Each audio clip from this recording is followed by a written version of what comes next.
Hello, Clark. Hi, Christy. Guys, I'll introduce Clark. I'll try to introduce Clark to our Romanian audience. Clark is a freelance journalist, an international football writer. He's a friend of mine. He lives in the USA, in Boston. And Clark's, I think you saw the match last night, USA against Belgium. I will raise a few questions, and I know you have the answers. Just a few words about our TV show. Although it's not a TV show, a proper TV show, it's too fancy, too sophisticated like that. It's an alternative space. It's like me chatting with my friends, Dan, you know, Emmy, I think. Chatting with my friends about football, about the World Cup. It's alternative, it's free of any cliches, stereotypes related to clothing, stuff like that, space and gestures. Okay, let's go to the match, Clark. Belgium against USA was spectacular at times. It was brutal in terms of pace, as I saw it in the extra time. It was the best match, I think, in this phase of the competition, the last 16. How did you leave the match? Did you see the match? USA lost, but I somehow impressed with their on-field attitude. Let's talk a bit about them. They performed pretty well. They exceeded expectations, general expectations, not my expectations, because I somehow expected them to finish second, to finish above Portugal and Ghana, teams better equipped in terms of personnel. Is it a mentality thing? And if so, how do you build mentalities? For sure, it's a historical process. Yes, I think definitely the mentality helps the team quite a lot. We saw in 2006 with Klinsmann coaching Germany. I think that they exceeded expectations then with a very young team, a very inexperienced team. The players have since really proven themselves at a high level, but as we've seen also at times with Belgium, young players, it's very difficult to get them to play at their very, very best. In Belgium, they've had enough to go through. But heading into this game, they were ahead for a total of 24 minutes, I think it was, over the first three games. And they had struggled to really translate what is a tremendous amount of talent into results, or at least into performance before getting the final result. So I think that definitely the US, Klinsmann really brought the team together and was able to get the best out of them mentally. It's about teamgeist. Yes, exactly. It's all about teamgeist, and that's something that's really, really important, I think, to the United States. There have been so many cases in the past where we would go up against the wall in the very, very beginning, and then maybe come back, or maybe just completely capitulate. The fact that we did hold out for so long against a strong Belgium team, and yes, we got bailed out by a fantastic goalkeeper, that's true. But the fact that we did that says a lot, I think. I think, Clark, USA possess other qualities as well. I think they have footballistic qualities in Bradley. Bradley is a brilliant playmaker at times. I think they have. You don't see things like that. Well, it's just funny because there are so many people who don't like Bradley. I think that personally, what I think is about him is that he runs like forever. He runs forever, and that is something. He's a great athlete, I know, but he has great feet as well. Not just stamina, but he has technical qualities. Yeah, he's not just a runner for sure. Yeah. I just remember there were a lot of people that were calling for him to be removed from the lineup. I actually disagree. I think that he was the right man to have. I don't think that he provides very much in the attacking third, which is an issue that needs to be addressed with the team. They certainly were lacking any playmaking quality, and perhaps that's due to Dempsey being the striker. But I think that's one area where the team needs to really develop in the coming years. Yeah, I know. I think Dempsey must be the star player. I think you have some up-and-coming guys, very interesting guys like Green, who was brought in the second, not in the second half, in extra time, I think, and he scored a goal. You have brilliant athletes on the flanks: Fabian Johnson, DeAndre Yedlin, I think is his name. Yeah, I was impressed with him. I didn't know a thing about him. He seemed very good, athletical wise and technical wise, I think. Yeah, he knows. He's a great attacking fullback. He knows a bit about defending. He was one-on-one with Azar in some dangerous moments, and he was pretty good. Okay, you are athletic, but I think you have players that can hold to the ball, that can keep the ball. You have a good team, and you have spirit, as you said. Yeah. Okay, so this is what you had to say about mentality. You have mentality, work ethics. You can't teach that overnight. I think it's historical. But tell us a bit about your athletic culture, coaching methods, applied sports psychology. I know Americans have a very empirical approach to things. Yes, well, I think that training is an issue that we have to work on in the United States. Certainly in many sports, our conditioning is fantastic. I think definitely. Yeah, well, it is for sure. And when you look at our athletes in American football and basketball, you have some great athletes. But I do think that we do need to take a different approach when it comes to football, soccer, football. There are different qualities that are needed, and when you consider the number of players who, say, pulled a hamstring in the matches, I think that says a lot about the training methods. Arsenal have had similar problems. Barcelona have had similar problems, and what it really comes down to is the training methods. The muscles need to be as flexible as they are strong. We saw, say, Ronaldo. I know, Clark. I know you did some research on this. Yes. Well, with young players especially, that's really what I focused on. Young players especially need to be handled with kid gloves. They are much more likely to sustain serious injuries than older players because their joints aren't able to cope with the strain of playing at the highest level when their long bones had developed only just prior to that, and their muscles haven't necessarily caught up to their bones. So if you have a situation where the long bones are fully developed and the muscles haven't filled in, it's a gap. It's a gap, a development gap. Yeah. Yeah, exactly. You need to wait until the muscles are fully developed, and that means not only strong but also flexible before you can really start putting strain on the knee joints, for example. But with our training methods, I do think that we emphasize a little bit too much power and not quite enough flexibility. And that's the same problem that Ronaldo had, the Brazilian Ronaldo, that ended up ruining his career. You can't necessarily say that was the only factor, but his knee injuries definitely stem. I've talked to many experts about this. They definitely stem from the way he was trained. Interesting.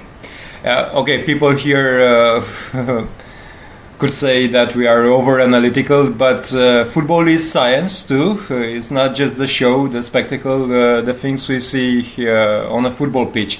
It's science too, and I think your perspective is very fine. Okay, Clark, we talked about USA. What about Belgium? What about the victors? How do you see Belgium? Not how did they fare so far, but do you think Belgium has a realistic chance against the other top teams? How do you see Belgium via Argentina? I think that Belgium can beat Argentina. I think so. I think that Belgium will find it very difficult to win the World Cup. It would be a big stretch for them to make it that far. But when you compare them to Argentina, I think Argentina do have weaknesses. They've shown those weaknesses as well. Switzerland could have exploited them. They don't have very much quality in defense or in midfield. They have some great attackers, Messi, of course, but when you consider Belgium, I actually think that they have a more well-rounded team. Yeah, I think you're right. Yeah, they do have a more well-rounded team. The trouble is they are inexperienced, and that will, I believe, that will at some point come up to catch up with them. It could have in several of the previous games, but they haven't played against teams that have, say, a Messi on them or anybody near that quality. And that, I think, is one of the reasons why they didn't have too much trouble. The Algeria match, for sure, was they had to come back late. Generally speaking, they've done all right. But do you think it will suit them that they are not favorites against Argentina? They were favorites in the last four matches, in these four matches of this World Cup. But do you think it will suit them that they will be regarded as underdogs against Argentina?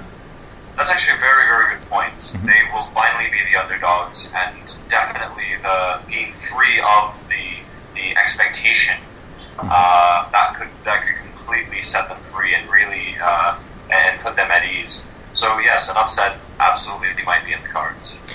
Okay, so you think Argentina has its weaknesses in the midfield area? I think for me, the defense is not brilliant, but the midfield, I think, is not the midfield that you would normally expect from an Argentinian national team.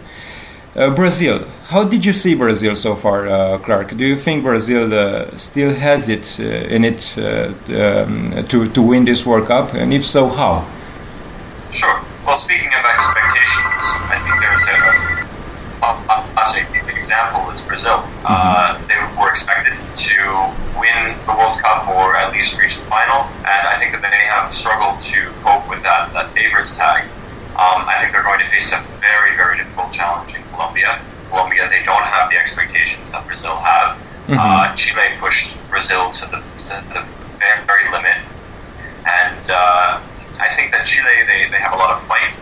They don't have the attackers that Colombia have. Definitely. I think that despite all the great talent that Brazil will have in defense, I think that they are definitely vulnerable. They seem to...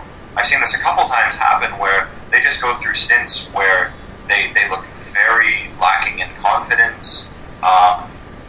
They really are played out of the game for maybe 15-20 minutes. And if they play it against teams with the attackers of Colombia, those teams could absolutely exploit those weaknesses. I think that they need a center forward that they don't have, and that Neymar is really carrying the team right now. That they're going to need more than that to win the World Cup. They have more than that. The question is whether they will get that. Yeah, I think this is not a vintage Brazilian team. Definitely, they don't have a classical number 9 for them like Ronaldo, Romario. Fred is nowhere near. Joe, we shouldn't talk about him. But I somehow expect them to win the Colombia match. I think Colombia is a better team in relation to Chile, one-on-one. I think Colombia will win it, but Colombia doesn't have the defensive structure that Chile has. Chile can frustrate Brazil. They did that. Colombia, I'm not that sure.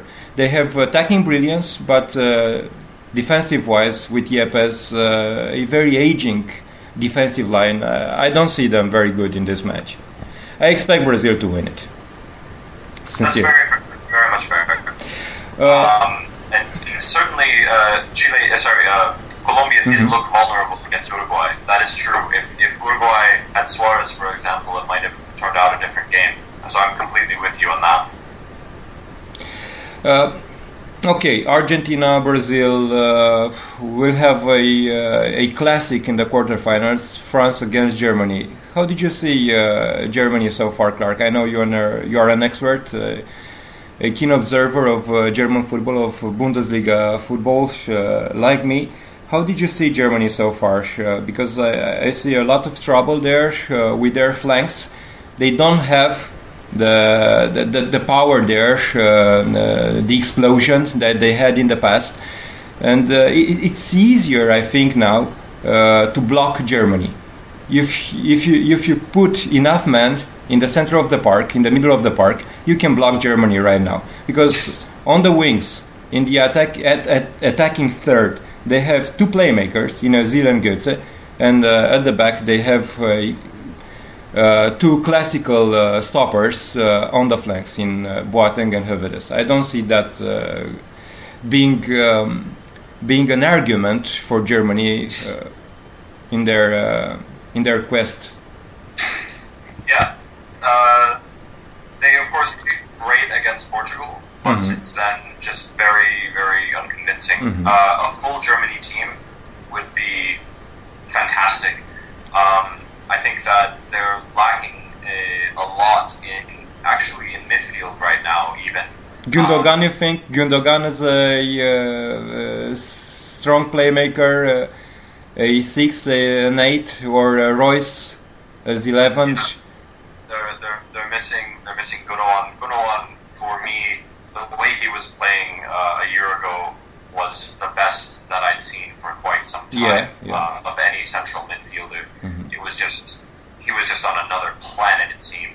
Xavi-like almost, eh? Yeah, but a little different. You could say Xavi in his prime, he played a very different role, I think. With Gundogan, I'm not going to say that he was in every way better. But what he have, because Xavi circa 2008, 2009 was one of maybe the best central midfielder there ever was. But what Gundogan had as part of his game, I think, was he was a better defender. Yeah, definitely. And also he plays the 8 the way a 10 plays. In that he has the ability to dribble through tight spaces, the ability to one-touch pass and make a run. Those qualities that you like to see in the attacking third that normally make it difficult for a 10 to play in a deeper position because they take more risks and they lose the ball more often. And that's why Gundogan had a difficult time adapting to the role, replacing Şahin. But after about half a year at Dortmund, I think it was maybe February after he first signed, he came back and he was able to play like a 10, but not lose the ball the way he was losing it before. It was fantastic, and they miss him. They miss him, Germany do. Yeah, he is very combative. He has fighting qualities. He developed that style of game under Klopp, because he stems from a 10, and you know that Clark, coming from Nuremberg, he played there as a classical 10, just behind the strikers, engaging the strikers. He's a fantastic player, and I think Germany miss him very much. I think with Gundogan, you would have Lahm available for the right-hand spot in the defensive line, and it would be better like that. Maybe Boateng on the left. Hövedes, I think, is not a player of this format, international format. He's a misfit at this level, really. He's rustical at best. Yeah, and also with respect to him, he is not a fullback. Not at this Definitely. Level. He might actually be a functional center back. I think at the international level. Yeah. Not first choice, not second choice, but I think he could do it functionally. As a fullback, he's really not there though, and Germany will get torn apart on the flanks, especially if they face some top wingers who have the midfielders that can get them the ball. I was thinking, of course, they faced Ronaldo, and Ronaldo did not do very much against Germany, but I think France. He doesn't for the ball as much, and he didn't have as much in midfield to support him. I think you take a great right winger supported by a good midfield, and it can be very, very difficult for Germany. Yeah, France is a different animal. They have firepower, and the guys up front will be supplied with balls. And you have Albuena, Griezmann. These are fantastic players, fantastic wingers. How do you see the match, really? Do you think Germany can nick it? Because this is the feeling right now. They won't win it like they won matches with the strong teams in the last couple of years, last 4 years. by sheer power, presence, technical ability as well. Do you think they can nick it? It's possible for sure. I think that they will face a different France team from, say, Algeria. Algeria, they really exposed how physically inadequate Germany are. How, you know, and especially, I mentioned the midfield before, Schweinsteiger and Khedira are not fit. They are not 100% fit. And that is a big, big problem. That's the reason, I'm sure that's the reason why Lahm is still playing in midfield. Because you need to have a fit player. That's a much more important position, frankly, than right back.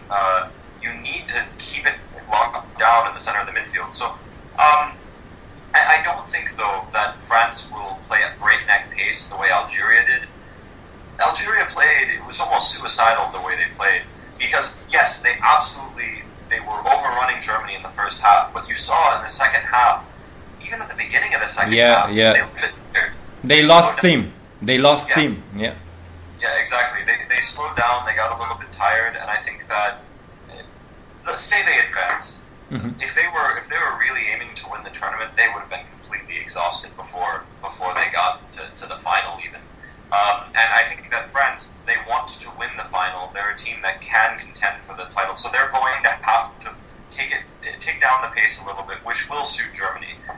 So I don't think that Germany will get overrun the way they were by Algeria in the first half. At the same time, yes, there's the issue of they have no presence on the flanks. They only have Muller as a goal scorer. I think that actually Schürrle will come in. I think there's a very decent likelihood of that. The game at the World Cup, it's much more physical. They need a scoring presence, and right now, Özil played so many minutes. Too many minutes. Yeah, I think Özil in his prime only played 60, 70 minutes a game. Letting Özil play 120 is almost a crime. Well, I don't think he completely lost it at the end of the game, but I think that he's not going to have very much left in the tank come this Friday. Actually, a lot of people have criticized Özil for his performances at the World Cup. I don't think he's been particularly bad. I think that they do need. It's less of him. But he set a high standard. Yeah. But also, I think that it's just the fact that he needs more people to play the ball to. He's got Muller making runs. Götze is not a finisher. Who's he going to pass the ball to? Khedira making the deep run from midfield. So I just don't think that he's particularly applicable right now. And he's going to be really tired. I think that if Schürrle comes in, maybe you have Götze or Özil as the starting playmaker, and then you at least have two runners. I think that that's a viable strategy for this match, and I think that that's probably what's going to happen. Okay, how did you see the match, Germany against USA, Clark? was it a classical case of eye against eye? Were you divided? Well, I wanted football to win that match.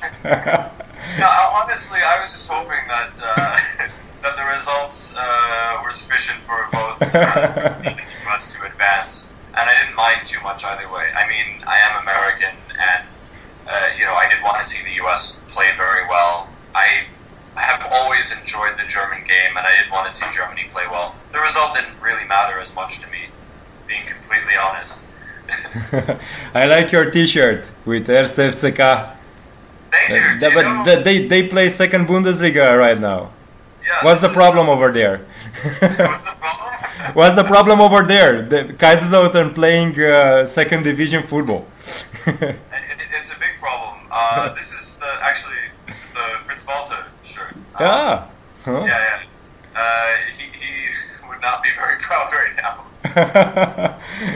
Super, Fritz Walter, the German hero, das Wunder von Bern, 54. Yeah. Clark, I have a last question for you. Were you surprised by not the Latin American teams, the CONCACAF region teams, because they fare so well? What is that these teams bring to the game? It's easy to overlook them, but I think it's not fair, it's a mistake. They don't have the individual brilliance that the European or the South American, for that matter, have. But they're well-rounded, as you say, well-rounded teams, highly organic, well-trained, and always, it seems, with the right attitude and tactics at work. These are teams par excellence. How do you see them? How did you see Costa Rica? What was the secret for Mexico or even for USA? It's a good question. I think that I don't want to sound too pessimistic or too cynical, but I do think that one big factor to the success of these teams is the self-doubt or the feeling of the burden of expectation for the favored teams, because we did see, yes, the CONCACAF teams fared very well, but when you look at the 8 round of 16 matches, two of them were won by a multi-goal margin. One of them was won in the 94th minute with goals, with the game turned around in the last 4 minutes of extra time plus 3 minutes of regular time, and then the rest all went to extra time or even penalties. Right, went to penalties. Yeah. So I think that we are seeing the favored teams in general struggle, not just against the CONCACAF teams, but against whoever they're against that they're favored to beat. And I think that the conditions also play a factor. So it's climate related, you think? I think that has to be part of it. Whether that's the main role, not entirely sure of that. We could look at definitely in the US's case the Klinsmann effect. I think that he has a great motivating factor. He's not a great tactician, but man, he got the most out of these athletes. Definitely, and especially the confidence that they had after scoring in extra time. They had gone 2 goals behind. The fact that they got that goal and pushed Belgium to the limit, that says a lot about the team's potential, the team's motivation, and the coach's ability to instill this in the team. When you look at Mexico, I think that they didn't have, say, I don't know if they had a coach on the level of Klinsmann in terms of the motivating qualities, but they did have Marquez, who played out of his head, really. He was playing so much better than I've seen him play in a very, very long time at such an advanced age. He was almost the age of a coach, really. And he had the influence, I think, of a coach in terms of the leadership that he provided. And I think that helped a lot. Costa Rica, maybe it's a different issue with them. Costa Rica is the 8th wonder of the world. What is it with Costa Rica? I didn't expect them to do so well. I didn't know Costa Rica, to be honest. It was an enigma for me. I think for all of us, really. Burden of expectation. I think that might be an issue. When you look at England, they all so often it seems to be the case. When you consider failing to deliver. Yeah, really. It's like a deja vu. Yeah, and you know what? I just as you asked about this, I did remember. Dortmund in the in the Champions League when they were put against. So their first season back in the Champions League, they were expected to win or to advance to the knockout rounds, and they struggled with that burden. And then the next year, they were put against 3 teams that had won the Champions League many times. Yeah. And then they won the group. And now when I'm looking at Costa Rica, they're put against 3 teams that have won the World Cup. 3 teams that have this history, this burden that weighs on them. And Costa Rica, they didn't have this burden. They've been playing phenomenally well. I think no team has been able to exploit their high offside trap. It's risky, and I think that at some point it will be found out. But for the time being, they have a great organized defense. And they do have some attackers that get into space. They get between the lines. Campbell, they are good players. They are handy players to have. They are, absolutely. And they have a great lot of confidence right now. Yeah, definitely. And they are very good one-on-one, defensive-wise, attacking-wise, as I see them. Very athletic, very energetic. It was a breath of fresh air. I loved Costa Rica so far. And they beat Greece too. Okay, Greece doesn't have